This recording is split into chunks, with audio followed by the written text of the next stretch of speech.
अस्सलाम वालेकुम दोस्तों, उम्मीद है आप सब लोग खैर से। बात करेंगे यूएई की फ़्लाइट बैन के मतलब।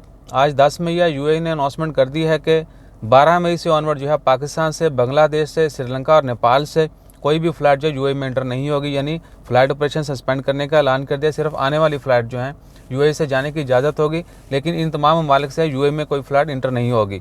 और इंडिया के ऊपर पहले ही जो है पाबंदी लगाई है। इंडिया से आने वाली तमाम फ़्लाइटें यूएई की वो बंद हैं और अगले नोटिस तक ये पाबंदी जारी रहेगी। यानी इंडिया, पाकिस्तान, बांग्लादेश, नेपाल, श्रीलंका, इन तमाम ममालिक से कोई भी फ़्लाइट यूएई में एंटर नहीं होगी। और ये पाबंदी जो है 12 मई से स्टार्ट हो जाएगी और अगले नोटिस तक जारी रहेगी।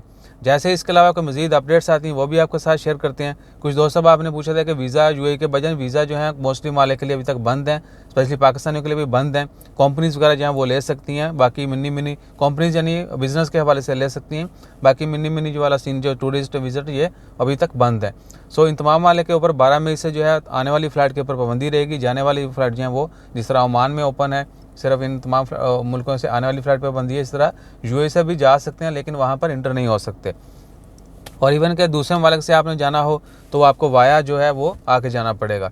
और अगर आप ओमान में आना चाहते थे, जो वो दोस्त अब आप जो यूएई से ओमान में आना चाहते थे, अब उनके लिए भी मुश्किल होगा। जो लोग ऑलरेडी हैं वहाँ पे उनको शायद आने की इजाज़त दे दी जाए, और क्योंकि उनका इंटरनली होगा। लेकिन अब मज़ीद लोग वहाँ पे जाके रह के 14 दिन के बाद ओमान में नहीं आ सकते। अपना ख्याल रखिए। जैसे कि मज़ीद अपडेट्स आती हैं वो भी आपके साथ शेयर करते हैं। दुआ में याद रखिए, सब्सक्राइब करना मत भूलिए। जज़ाकल्लाह, अल्लाह हाफ़िज़।